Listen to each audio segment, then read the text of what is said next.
My belief used to be all this GH and insulin use is why we're seeing these big abdomens on not just bodybuilders, but also on athletes. So, you'll see track and field athletes who are insanely muscular, insanely lean, but they have huge protruding abdomens that do not appear to be fat, because you still see a six-pack ripped on top of it, but from the side, they look pregnant. And again, the thinking was, well, is this just organomegaly, right? Are their organs just getting bigger? Now, you've talked a little bit about an alternative hypothesis, right? Yeah, I think it is multifactorial, but there is seemingly, I think the largest cause of it now is significant distension caused by the excessive food intake and the result of significant gastrointestinal issues that result from the absurd diet models. Because to get that many calories in, get that much protein, carbs often, and especially peri-workout when you're using insulin and you need to make sure you don't go hypoglycemic in your workout, they'll be slamming 100 to 200 gram shakes that have hydrolyzed whey in them, branch cyclic dextrin plus aminos plus creatine plus glutamine plus this, and oftentimes they're essentially in a state of, like, I'm sure you've had a cheat day where your stomach was like incomparable to days when you're fasting, for example. It's a massive difference. Fasting, you could do a vacuum and see completely invert your stomach almost, versus when you have a giant cheat day and just go off the rails, you couldn't keep your stomach in for the life of you. You have to be flexing just to keep it not looking like you have a gut when you're sitting down. Like, that is a perpetual state of reality for bodybuilders who weigh that much, to sustain that food intake and the physiques that they have, because it's not a normal amount of muscle to hold. So it requires a not normal amount of food to accommodate the nutrients required to grow further or even like sustain it. Like, there's a good example of that is Ben Pakulski. He makes, I think more health focused content now, but he's a former high level IFBB pro.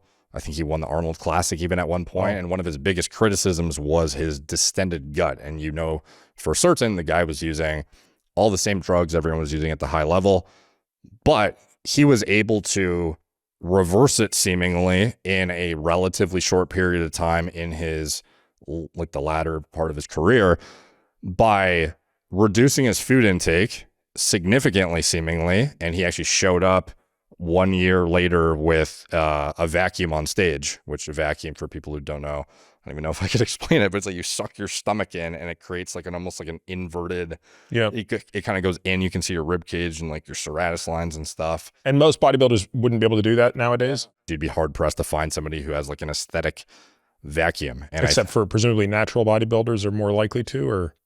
Yeah, because they don't have they don't have the food demand. Yeah, it also depends on like what they're eating, because people with gut issues could have issues too, but it's more common in people who are pushing food extremely hard. And then the drugs on top of that, like when you have hyperglycemia chronically, you might have impaired intestinal motility and like all these things that could compound the issue significantly. So, and then you have people with SIBO and bacterial overgrowth and all this stuff that can influence the distension that is kind of like a congregation of bad digestion, insane amounts of food, poor choices of food that don't agree with your body because it's simply the only way you can get the calories in to meet the demand of the muscle, etc. But anyway, Ben Pakulski, he showed up with less muscle, but he had completely reversed his gut distension. So it seemed as if the food was a large dictator of, okay, to get the biggest physique you ever got, you had to eat some diet that was not conducive to the most aesthetic, non-distended appearance. And if he had organ growth, is it reasonable to assume that he could have reversed that? Yeah, like I don't think his intent. Again, it's another example of something that's very frustrating to me. This is knowable.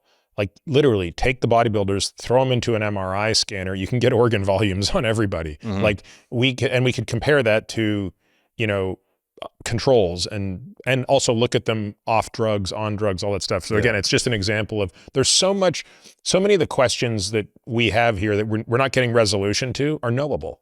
It's not like we're asking, is there life outside of the solar system? Where we're never going to know the answer to that.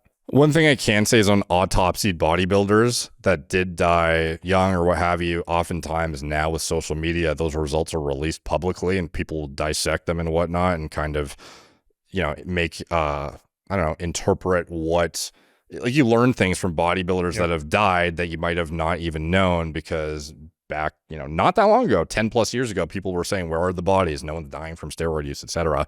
But there are guys dying with hearts 3 times the size of what they should be. So there's certainly, organ enlargement systemically for sure. So we could say that. I don't know if it's necessarily, pushing on the stomach wall to actually cause. I see what you're saying. Got it. But I can say with near certainty there is organ growth for sure. Again, multifactorial.